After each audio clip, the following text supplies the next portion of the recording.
Shalom, assalamu alaikum, namasté. Donc, je voudrais dans cette vidéo revenir un petit peu sur quelques points sur l'après Shido, sur ce monde apocalyptique, post-apocalyptique de Mayotte en ce moment. Donc, il y a quelques jours, on était le 31. Donc, 17 jours après Shido à peu près, qui était le 14 décembre. Et c'est ce jour-là que je vois des pompiers qui marchent en groupe dans les rues de l'abattoir. Et quand j'arrive chez moi à Pamandzi, je suis assis devant chez moi, je vois des groupes de pompiers qui marchent. Apparemment, je pense que ce sont des sapeurs-pompiers qui viennent de France. Ils viennent et ils me demandent « Bonjour monsieur, est-ce que vous connaissez des gens blessés dans votre entourage, chez vous, parmi vous? Est-ce que vous connaissez des gens blessés ?» Je dis non. Voilà quoi. 17 jours après. C'est pas de leur faute, ils font leur boulot, ils suivent les instructions. D'autant plus que j'ai entendu que ces sapeurs-pompiers-là étaient bloqués sans raison 5 jours à La Réunion. Après le cyclone, on a envoyé des sapeurs-pompiers qui étaient bloqués à l'île de La Réunion. Ils ne pouvaient pas venir à Mayotte pour aider la population. Bloqués 5 jours en attendant l'autorisation d'entrer à Mayotte. Qui et pourquoi? Qui les a bloqués 5 jours à La Réunion? Quel est le but recherché? 5 jours après, je les ai vus travailler au collège de Pamandzi. Alors c'est bien, bon, ils aidaient à retirer voilà, les tôles, les arbres, ils aidaient quoi, tu vois, à mettre le collège en sécurité, etc. Mais pour passer, vérifier qui était blessé et tout, c'est au bout de 17 jours. En petite terre, en grande terre, c'est le bazar, c'est le foutoir. Parce que la petite terre, je l'explique, c'est là où est l'aéroport. Donc les gens arrivent en petite terre, on est un peu privilégiés, quoi. Les choses se passent d'abord en petite terre. Et ensuite, voilà, on va à la grande terre. Donc en grande terre, j'imagine pas le bordel. Surtout que, voilà, t'as des villages avec un accès à l'eau.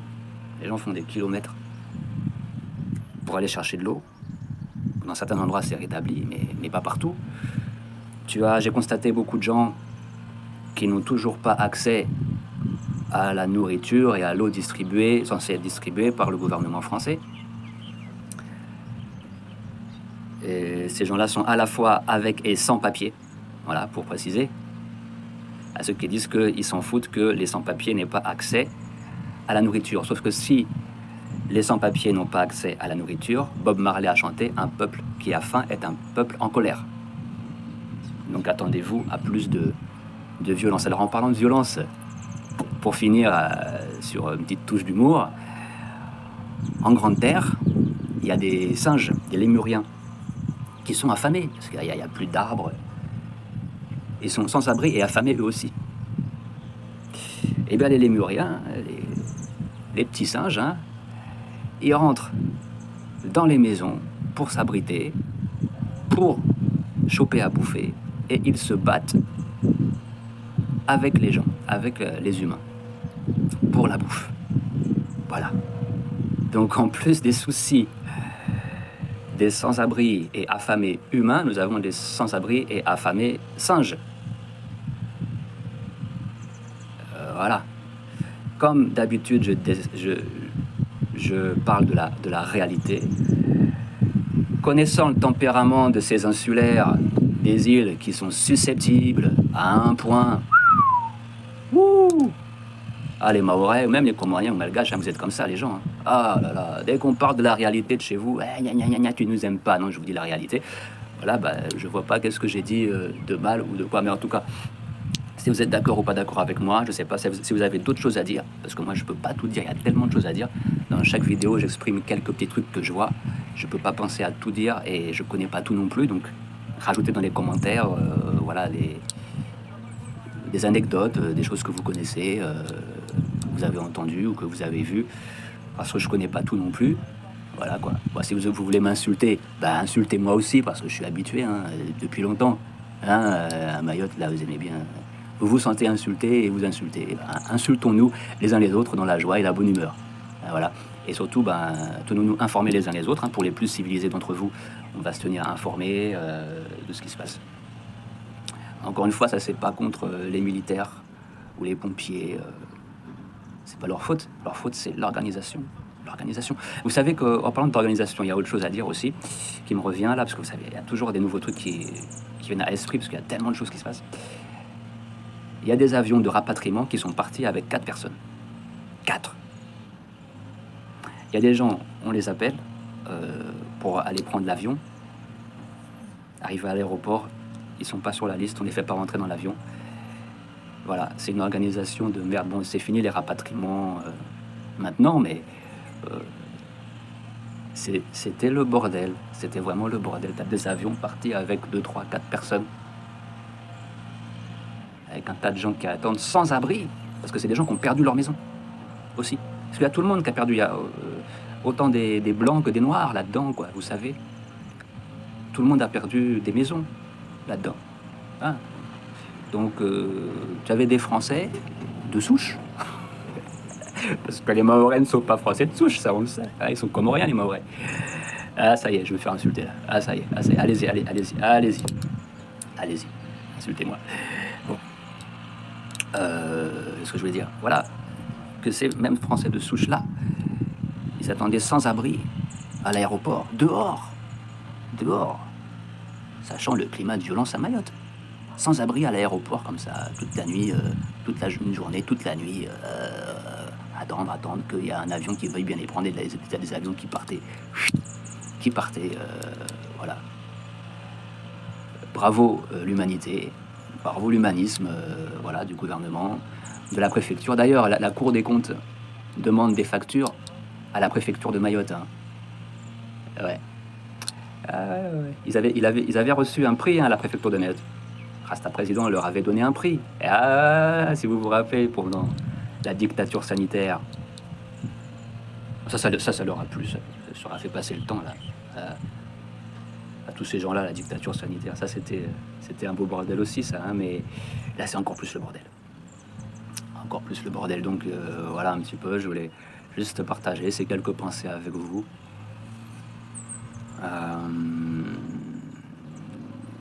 Et puis voilà, et puis que aussi, je dois dire que la petite terre, et tout Mayotte, logiquement,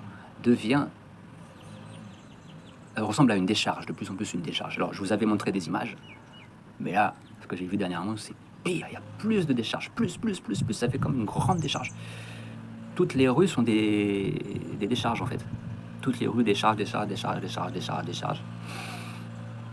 Alors, quand tu respires, tu vois, tu prends une inspiration, là, ton cerveau,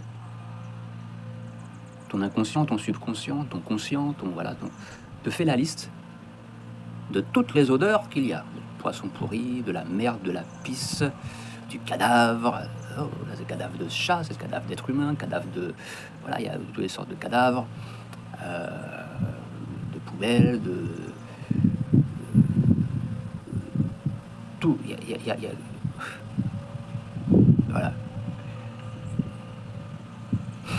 C'est une inspiration, voilà. Donc voilà, et bah, vous pourrez me dire hein, que si je suis inspiré après ça, je vais sortir des chansons de merde, parce que je vais être inspiré vraiment par de la merde, par des odeurs de merde. Et j'inspire des odeurs de merde, donc je suis voilà, inspiré par des odeurs de merde. Alors en ce moment pas trop, parce que là, il y en a qui vont m'insulter, peut-être, et bien insultez-moi encore. Là, vous voyez, il y a des arbres derrière moi. Là, si vous les voyez, il y a des montagnes. Je suis à l'île de la Réunion. Je suis parti le 1er janvier à l'île de la Réunion. C'est pas définitif du tout. C'est pas définitif. Je vais revenir dans cette bataille. Bien sûr, je vais revenir dans cette bataille. Voilà. Et donc, on se tient informés les uns les autres. Voilà, la lutte continue. La lutte continue, les gens. Et puis voilà, l'unité fait la force. Hein, donc, plutôt que la division, parce qu'il y en a, ils en profitent encore pour semer la division. Et c'est pas Rasta président qui sème la haine et la division.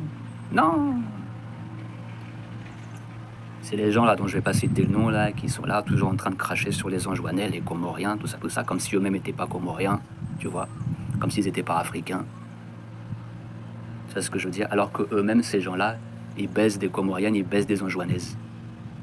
Ces Maorés-là qui parlent, gna gna gna, moi je suis Maoré des choux, nous on n'est pas comme les Anjouanais, nous on s'habille pas pareil. Ah, pourquoi le mec là-bas à la télé, il est habillé comme ça, alors que ça c'est une tenue de Moélie, ou c'est une tenue de Grande Comore ou de Anjouan. Voilà, c'est pas une tenue de Mayotte, parce que voilà, en fait c'est la même tenue en fait, hein. Je vous dis c'est la même tenue, sauf que il y en a qui veulent dire que ah mais si c'est en rouge c'est en Anjouan, si c'est en bleu ou violet c'est Mayotte, et si c'est en telle couleur, c'est des fous les gens, ce sont des fous. Ce sont des fous, quoi. Des fous, des lavés du cerveau, ils ne réfléchissent pas. Et ils sont hypocrites parce qu'eux-mêmes, je vous dis, ils ont des maîtresses anjouanaises. Et on le sait parce que la rue parle. Hein? Je vais pas dire ton nom, toi, le mec, là, la tête de con, là, toujours on voit à la télé ou même sur les réseaux sociaux, là, espèce de tête de con, là, toujours à semer la zizanie. Après, les gens, ils disent, c'est Rasta Président qui sème la zizanie. Moi, je vous crache la vérité à la gueule, vous l'acceptez ou pas, je m'en fous. Je m'en fous, les gens. Et je dis depuis longtemps qu'avec la France, vous allez droit au mur. Vous avez l'impression maintenant qu'il y a du développement et tout, mais à la longue, vous allez droit dans un mur parce que la France ne vous aime pas. Le gouvernement français, je veux dire, pas les Français, la France, le gouvernement français, les élites mondialistes, satanistes, illuminati, francs-maçonnes ne vous aiment pas. Vous êtes des Noirs déjà. Déjà, vous êtes des Noirs. Ils ne vous aiment pas, c'est logique. Hein, voilà. Il y a des ressources à exploiter dans l'océan Indien. Ils sont là pour ça. C'est tout. Voilà, c'est stratégique et c'est tout. Ils s'en foutent de vous et maintenant, vous devez l'assumer, vous le voyez. Vous le voyez très bien. Là, j'invente rien, vous voyez que j'invente rien. Dans cette situation, je suis content, quelque part, parce que les gens ouvrent les yeux. Mais pourquoi est-ce qu'il a fallu en arriver là? Est-ce qu'il a fallu 60 000 à 80 000 morts pour que les gens commencent à ouvrir les yeux que la France ne nous aime pas? Et dans les plans annoncés par les ministres, ok, dans tous ces plans annoncés là, il n'y a personne qui a dit on va baisser les taxes. Il n'y a personne qui a dit on va régler l'inflation, on va baisser les prix et baisser les taxes. Il n'y a personne qui a dit ça pour que la vie soit moins chère, que les gens aient facilement accès à la nourriture. Parce que c'est ça aussi le problème de Mayotte, de tout le monde, de tous les gens qui crèvent la faim, qu'ils soient avec ou sans papier, c'est que la vie elle est trop chère. C'est l'endroit, on est en Afrique, c'est l'île d'Afrique, l'endroit en Afrique le plus cher, c'est Mayotte, parce que c'est la France qui gère, avec des taxes monstrueuses, que ce soit pour les avions ou les bateaux, etc., pour tout ce qui arrive. Même tu te postes un truc de France ou de la Réunion, ça arrive à Mayotte, ils le retaxent encore, un truc à toi que tu as acheté. Donc vous êtes vraiment dans une immoralité extrême. Mayotte est faussement un département, c'est pas la France, vous savez très bien que c'est... Pour le gouvernement français, c'est les Comores, ils le savent très bien. Donc que Mayotte est comorienne et africaine et n'appartient pas à la France, c'est illégal. La France est là-bas illégalement. C'est pour ça qu'ils s'en foutent aussi. Ils savent qu'à un moment donné, ils vont rendre Mayotte. Moi, je vous dis, après cette guerre mondiale, ils vont rendre Mayotte. Parce que là, on est dans le cyclone, bientôt il y a une guerre mondiale. Regardez les problèmes. Quand il y aura cette guerre mondiale, imagine la famine qu'il y aura, comment Mayotte va être délaissée au niveau alimentaire. Déjà en temps normal, les magasins sont toujours à moitié vides.